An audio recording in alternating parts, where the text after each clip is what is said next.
برگزار گرامی سلام عرض میکنم. این افتخار به من دست داده که لوح تقدیر گروه لیبریتی رو تقدیمشون بکنم از طرف هانای روژنات و از طرف خودم و بخش بسیار بزرگی از ایرانیان. صمیمانه ترین تشکرات خودم از این گروه هنری و مردمی لیبریتی اعلام میکنم همینجا.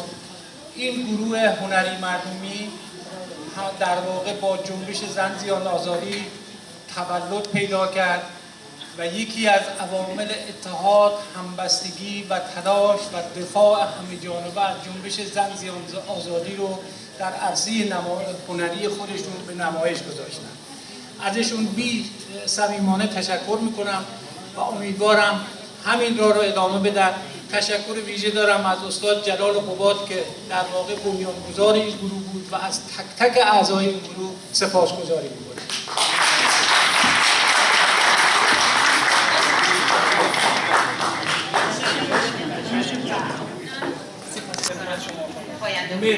متشکرم.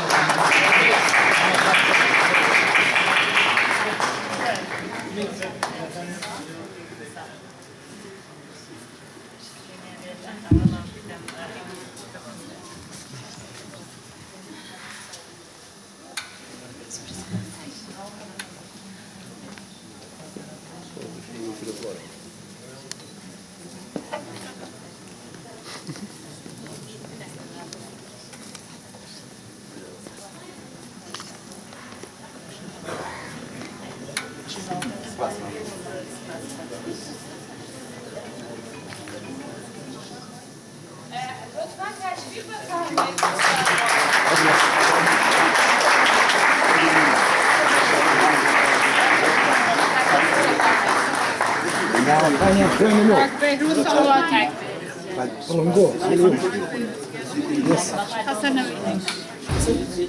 خانه‌گذاری آقای بهروز سلواتی، کفشلکو منیوانی، جوش گردنسن، تلویزیونی، تختار در کردستان. سپاس می‌کنیم از همه دوستانایی که ما رو یاری رسوندن تا به امروز و از همه